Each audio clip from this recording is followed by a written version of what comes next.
Hello, everybody. So, we all grow as investors, and one of the things that I'm going to implement in my frameworks of analysis is taking into account distributors from now on and trying to avoid them. Hence, the title of this video: Avoiding Distributors. They're no good. And distributors are an artifact of the past. They are an artifact of the old ways of doing business. They were usually necessary because you didn't have anything such as remote shopping or selling a product remotely. And so you needed intermediaries close to the customer. And these intermediaries were typically retail storefronts, but not only in the case of the auto sector, for example, dealerships. So you needed a network close to the end consumer, and you needed to sell to those networks. And those networks of stores, dealerships, they are your customers, right? So that's, and a lot of businesses still work like that. And it's a problem because the closer you are to the consumer, the more power you have in the relationship. Therefore, a company, in my view, a company that is very close to the consumer is going to have much more bargaining power of that consumer, but is also going to have much more ownership of the consumer, much better ways to please and satisfy that consumer in many ways. So I'll start with number 2 here. In many ways, once you have once you have millions of consumers versus dozens of customers, so having millions of consumers means that you can lose a few consumers. It's not a big problem. When these millions of consumers turn into dozens of customers, like big retail chains, then you can have a single decision maker, for example, hurt your business. A single decision maker, their decision can have an outsized effect on your business. And kudos to the CEO of Oddity for making that so apparent to me. It's true. Imagine, let's assume you're a makeup store, you're a Sephora or whatever, and you have a chief style officer. What if the new trendy chief style officer they just hired, what if they don't like your makeup? What if they don't like your product? Boom, you're off the shelf. How many times does that happen, that big buyers for distributors, new dealership at distributors, just decide that you should be off the shelf for whatever reason, but perhaps no reason that has to do with their actual sell-through. Sometimes it has to do with something else, idiosyncrasies of the worker. One could even assume that these order fluctuations, well, they may even be more purposeful in the end of a distributor. And so these order fluctuations can actually hurt you. So let's talk about Enph, for example. Enph was hurt because it's resellers of Enph products, right? The installers, they have thousands of installers. I mean, Enph is a company with hundreds of thousands of consumers, but only thousands of installers. Well, many of these installers overstocked. They were over-optimistic, point number 1. But then point number 2, when interest rates go up, they're less likely to offer the expensive solution. They're going to be a one-stop shop, a local installer. They're going to be like, okay, well, I can offer you the premium Enph, and the customer says, oh, money's tight, and then they refer you to another product. They offer you another product. Going through distributors means that you don't own the consumer. The consumer is not interested in doing business with you. The consumer is doing business first and foremost with the distributor. And the same issue is what happened with Pepsi's distribution contract with Celsius. Pepsi ordered too much, and then they stopped ordering, and it hurt Celsius because their sales appeared down 30%. As a result of them over-ordering and then not ordering enough. And then your distributors, in the case of convenience stores, they ask for incentives. They ask for you to pitch in a little bit in order to sell the product better. And so, and I'm not saying this is what is happening, but certainly this is more of an unethical business practice, what we would call, right? You could see a situation where a huge retailer, it's the art of war essentially. A huge retailer is going to be a major customer. That customer It's going to be 20% of whatever product you sell. And they could place orders every single year. They're your partner for 5 years. Everything is great. They are responsible for 30% of your revenue. You've just invested in a new plant. You've just hired new people, gotten a bunch of debt. All of a sudden, that retailer, that distributor just stops buying from you and shows up at bankruptcy court next year, right? To buy you for pennies on the dollar. Again, this is business. This is the art of war. But this is also why when you are a direct-to-consumer brand, when you're dealing with a consumer on your own without an intermediary, you have so much more power and you're also much more safe. And point number 3 is the consumer data. This is a new aspect of doing business. You know, if you got an MBA or been to business school or whatever, the data aspect is very much not emphasized enough, right? The problem today, when you don't sell to your consumer, when you sell to a customer who then sells to your consumer, so who resells the product, you don't have any information about that consumer. You don't have contact data. It's not like you can send them an email every other day or inform them of a new product. The consumer is owned by your distributor.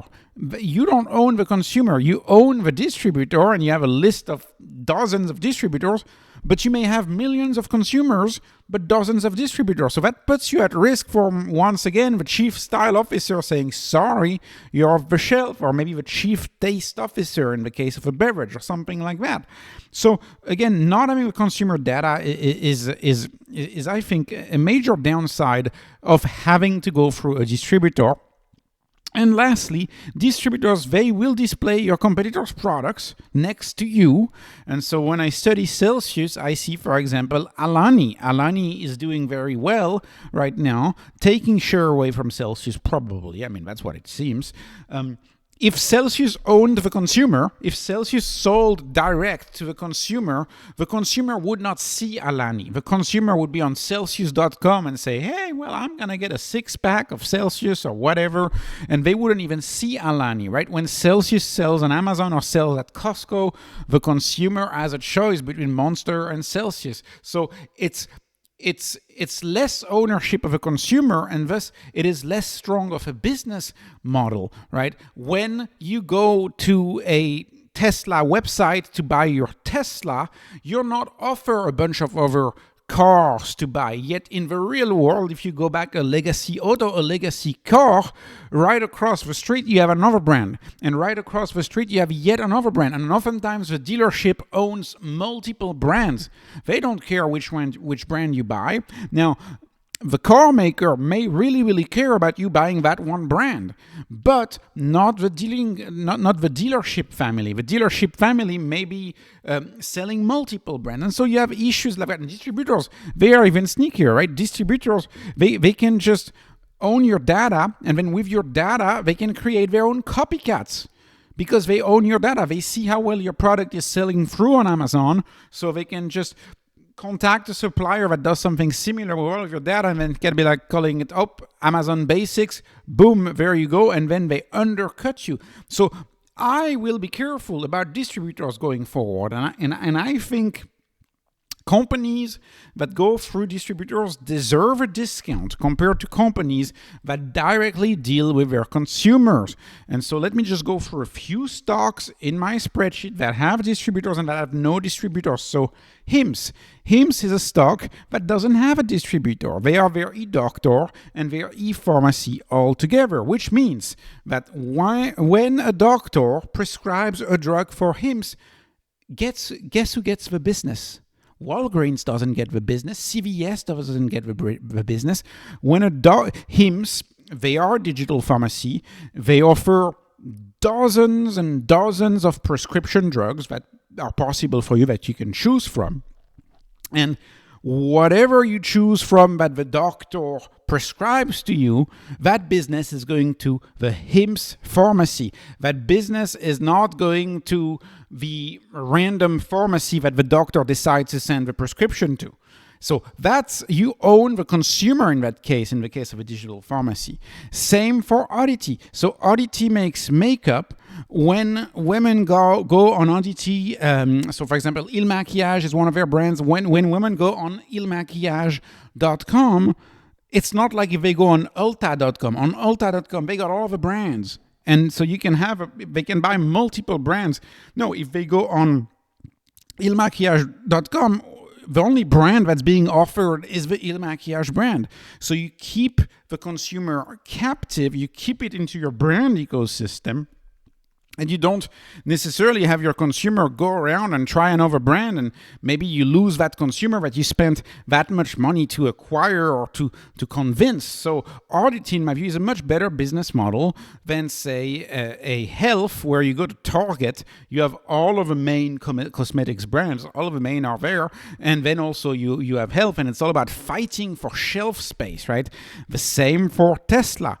Tesla, when you buy a Tesla, there's only Tesla offered, right? It's a website, it's its own territory. You don't go to the quote-unquote auto mile in your own city and just have all of the distributors try to get the business. When you sell through a website, all of the business goes to you on that website. They don't have a distributor. They distribute themselves. They are fully vertically integrated. And so, like I said, Enph, on the other hand, they have a small direct-to-consumer business, but they use a lot of distributor. And what if a department store is not happy with the performance of Enph one year? When the department store, they may delist Enph. They may be like, yeah, Enph, we've had a great relationship for the past 7 years, but we're not happy this year. So, we're going to take down your shelf space, and now your shelf space is going to be 10, 15%. You have no control over that with a distributor. Pepsi and Celsius, I've talked about that a lot. Pepsi and Celsius, at the convenience store, there's a lot of competition. And so going through a distributor, in the case of Celsius, that hurts them, because that distributor is gonna offer whatever brand that they either like to offer from a profit standpoint, or also whatever brand they feel like. It's not necessarily data driven. And let me move on, right, to Lilly, right? Lilly is the very antithesis of a direct-to-consumer company. Imagine how many intermediaries getting a GLP-1 via Lilly, how many intermediaries you have to go through.